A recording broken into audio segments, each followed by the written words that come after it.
आजभन्दा करिब 6 महिना अगाडि मेरो एउटा साथीको मलाई फोन आउँछ।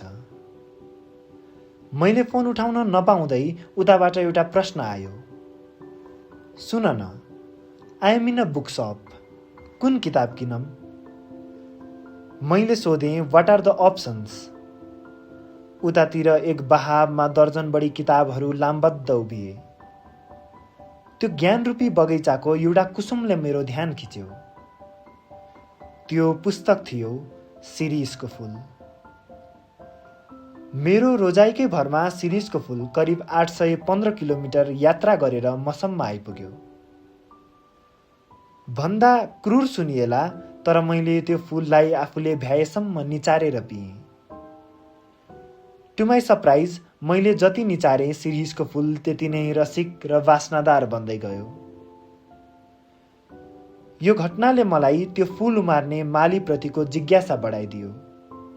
के आफ्नो नाम आफै पारिजात राख्ने ती मालीले शिरीषको फूल साँच्चीकै यति राम्रो उमारेकी थिइन्?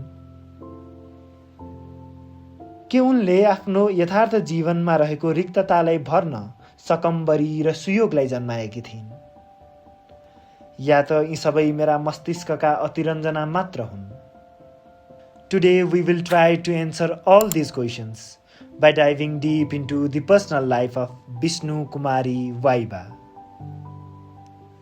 कस्तो जीवनले यस्तो लेखिका जन्माउँछ जहाँ प्रेम पीडा हुन्छ, सुन्दरता क्षणिक हुन्छ र जीवन सारहीन हुन्छ। यो केवल एउटा लेखकको कथा होइन, यो विद्रोहको कथा हो। यो कथा हो पारिजातको।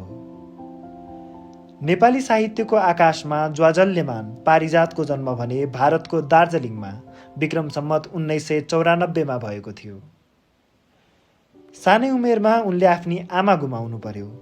आमाको स्नेहबाट वञ्चित भएकी पारिजातको जीवनको एक अंश सधैँ अपुरो थियो। पारिजात 16 वर्षकी हुँदा उनले आफ्ना एकमात्र दाजुलाई पनि गुमाउनु पर्यो। यी घटनाहरूले मानौ उनको जीवनमा एक लामो रिक्तता छोडेर गयो। त्यही रिक्तताको झल्को हामी पारिजातका शिरीषका फूल लगायत अन्य कृतिहरूमा पनि पाउँछौँ।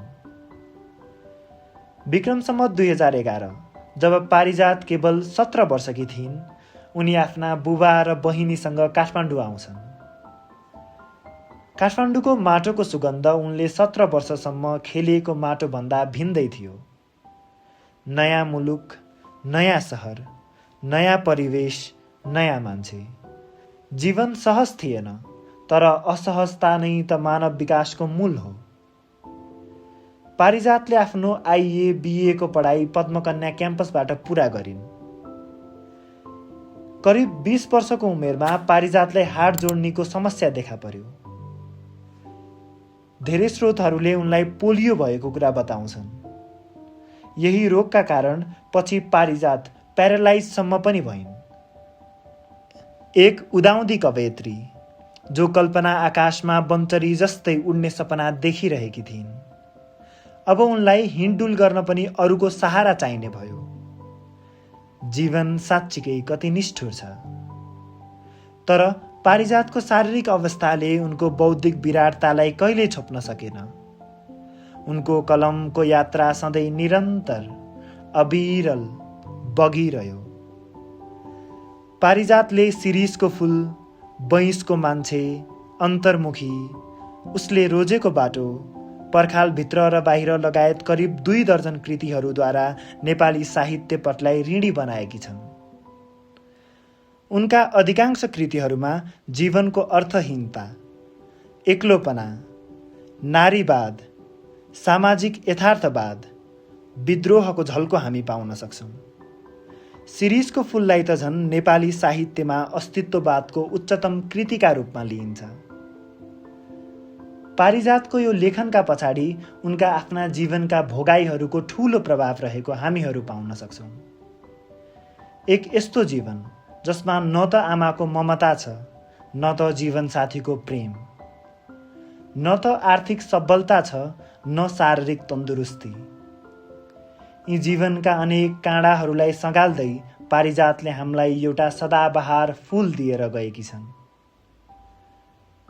पारिजातको योगदान केवल साहित्यसम्म मात्र सीमित थिएन। उनी आफ्नो सशक्त कृतिहरूका सहायताले नेपाली लोकतान्त्रिक आन्दोलनमा समेत उत्तिकै संलग्न थिइन्।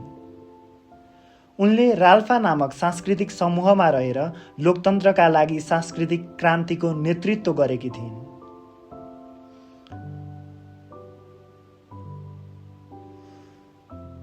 जीवनको उत्तरार्धमा लामो समयको व्यथा पश्चात विक्रम सम्वत 2050 सालमा पारिजातले हामीहरूलाई छोडेर गइन्। नेपाल, जुन माटोमा विष्णुकुमारी उपाध्यायले सत्यभामा, काँडा, प्रियम्बदा र पारिजात जस्ता अनेकौं नामहरूको प्रयोग गरेर साहित्य र समाजलाई अनेकौं कृति दिएर गइन्, त्यो समाजले उनको विराट चेतना र दर्शनलाई कहिल्यै मर्न दिनुहुन्न।